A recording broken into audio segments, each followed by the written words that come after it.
Second किस्सा असा आहे की आता स्वामी भक्त तर मी झाले, हो त्यांचं नामस्मरण तर होतच आहे, अनावर्ती करतच आहे, मन शांत पण होतंय, पॉझिटिव्हिटी पण वाटते.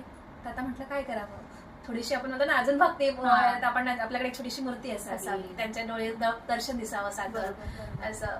मग योगायोगाने आमचंही काही वर्षांनी घर घेण्याचा योग आला, घर घेण्याचा योग आला, ते पण स्वामींच्याच कृपेने म्हणा. तर आता म्हटलं ह्यांना बोलावं की अहो आता आपण ना काय घर घेतलं, आता तो छोटीशी मूर्ती किंवा मग त्यांची जो फ्रेम असतो तो आपण घरी घ्यावा. तर ते त्यांचं म्हणणं असं होतं की बघ आपण नामजप करतोय किंवा स्मरण करतोय तेच इथपर्यंत ओके, हा जास्त नको. तर त्यांचं म्हणणं पण तिथं बरोबर वाटत होतं एका क्षणाला.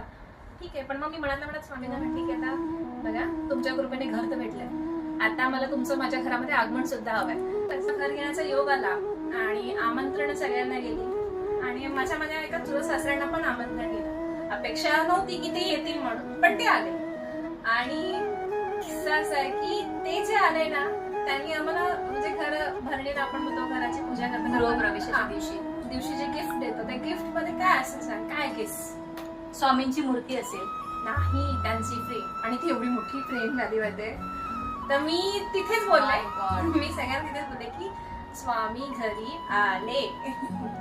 इन शॉर्ट हिने स्वामींना स्वतः मनोमनी निमंत्रण दिलं आणि ते प्रकट झाले, असला सीन झाला म्हणजे ऍक्च्युली. मग मी तेव्हापासून ऍक्च्युली सगळ्यांना सांगते की हे घर आमचं नाही आहे, हे घर स्वामींचं आहे. आपण एक म्हणतो ना की मनातून आपण एखाद्या गोष्टीला हा प्रतिसाद दिला किंवा हाक मारली आपल्या देवाला, तर खरंच तो देव त्या दिवशी प्रकट होतो. आणि म्हणजे किती मोठी गोष्ट आहे ना की अनएक्सपेक्टेडली स्वामी घरी आले, तेही गृहप्रवेशाच्या दिवशी.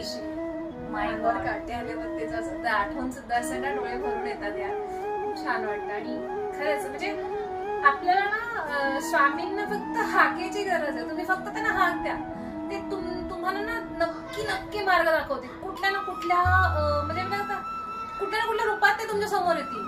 कोणताही नाही, फक्त त्यांना सांगा की मी अडकली आहे आणि मला प्लीज इथून बाहेर काढा, मला मार्गदर्शन करा. तिने एक्सपेक्ट सुद्धा नव्हतं केलं की खरं स्वामी येतील आणि ते आले.